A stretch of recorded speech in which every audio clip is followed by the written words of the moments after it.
අද අපි ආවා. අපි යුතුයකමක් අපි ඉටු කරමු. වෙන කිසි දෙයක් නෙවෙයි යුතුයකමක්.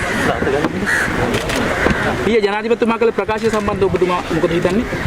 මම අහගෙන හිටියේ නෑ. මොනවද කිව්වේ? එතුමා කියන සාමය වෙනුවෙන් කියලා හැමෝම. ඔව් මම යුද්ධ කරේ සාමය වෙනුවෙන්. හරි. ඔය යුද්ධ කරේ අපි මේ ආවත් අල්ලන්නේ නෙවෙයි. යුද්ධ සාමය වෙනුවෙන් රටේ පෙරගන්න. මේ යන විදිහට ඔබතුමාට හැඟෙන පරිදි ඉදිරි වර්ෂවලදී මේ සැමරුම කොයි වගේ වෙයිද? ඒක ඉතින් කියන්න බෑ ඉදිරියට කරයිද නැද්ද කියලා. ඒන ආණ්ඩුව එක්කම එක තියෙනවා. කතාව තුළ හැඟෙන්නේ නැද්ද මේ අවසාන සැමරුම වගේ එකක්? කතාව තුළ තියෙනවා ඉතින් ඒ වුණාට ඉතින් ඒ කතාව කිව්වොත් ඉතින් මිනිස්සු සමරයි. ජනතාව සමරයි.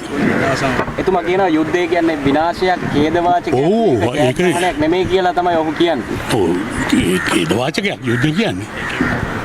ඒකේ වුණාට ඉතින් අපේ හමුදා ජයග්‍රහණය කරා. යුද්ධයකින් දෙක පැත්තක් ජනග්‍රහණය කරන්න එපානේ. රටේ ජාතික ආරක්ෂාව සම්බන්ධව ඔබතුමාගේ මතය කොහොමද? ඒක ඉතින් ප්‍රශ්නයක් නෑ නේ. රැක ගන්න තමයි ජනතාව ආරක්ෂා කරන්න රට. අගත ජයග්‍රහණය.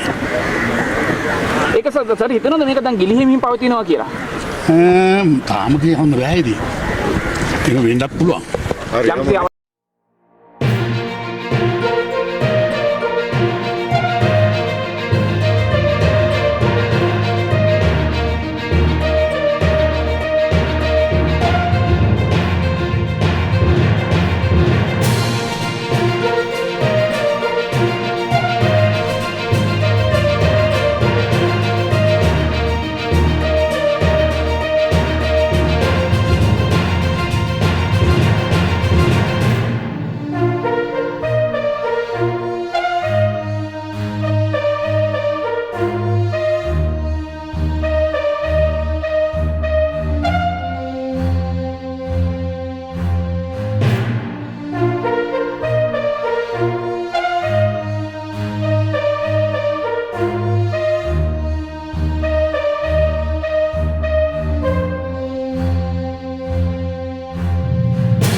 வீடியோ பார்க்குற எல்லாரும் லைக் பண்ணுங்க, ஷேர் பண்ணுங்க, மறக்காம சப்ஸ்கிரைப் பண்ணுங்க.